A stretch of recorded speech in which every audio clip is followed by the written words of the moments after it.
হাত পাকার বিজয় ইনশাল্লাহ সন্ধ্যার পরে আমরা শুনতে পাবো ইনশাল্লাহ।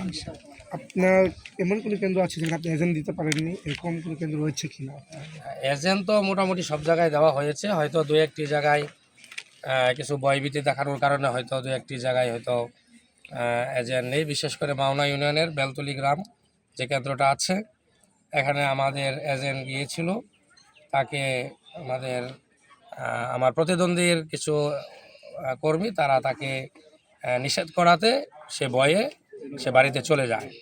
এবং ওই কেন্দ্রের আমার প্রতিদ্বন্দ্বী প্রার্থীর লোকজন, এটা আমি যতটুকু জানতে পারছি বিএনপির প্রতিদ্বন্দ্বী প্রার্থীর লোক।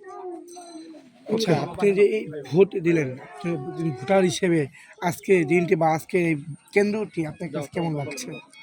যে আলহামদুলিল্লাহ, মানুষ মেম্বার চেয়ারম্যান নির্বাচন যেরকমভাবে উৎসব মুখর পরিবেশে দেয়, আমার মনে হচ্ছে বিশেষ করে আমার এই গ্রামে মানুষ ওইভাবেই ভোট দিচ্ছে, সকলে স্বতঃস্ফূর্তভাবে কেন্দ্রে আসছে। যে আলহামদুলিল্লাহ ভালো পরিস্থিতি, মোটামুটি ভালো। প্রশাসনিক দিকটা কিভাবে দেখছেন?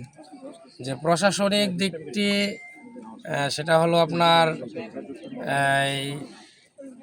প্রশাসনের সহযোগিতা, আমাদের ইউনি মহোদয়, ডিসি মহোদয়, তাদের আন্তরিকতার অভাব নেই।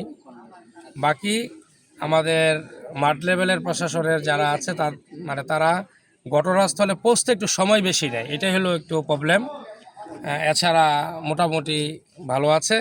বাকি আমি আপনাদের এই নিউজের সংবাদ আইন শৃঙ্খলাকারী বাহিনীর কাছে যাদের কাছে যাবে তাদেরকে আমি অনুরোধ করব, তারা যেন আমার বেলতলি আপনার মাওনা ইউনিয়নের যেই বেলতলি কেন্দ্র, এবং একটু আগে শুনেছিলাম যে আনসার ফেব্রুয়ারি কেন্দ্রে ওনাকে হালকা একটু ঝামেলা হয়েছিল, তো এই ধরনের যেখানেই কোনো সমস্যা তারা শুনতে পায় তারা যেন দ্রুত ব্যবস্থা নেয়।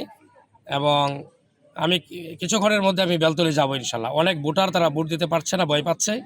ইনশাল্লাহ আমি সেখানে এখান থেকে বের হয়ে ওখানে যাব, এবং আমি গেলেই সকলে তারা কেন্দ্রে ঢুকবে এবং হাত পাকায় ভোট দিবে ইনশাল্লাহ।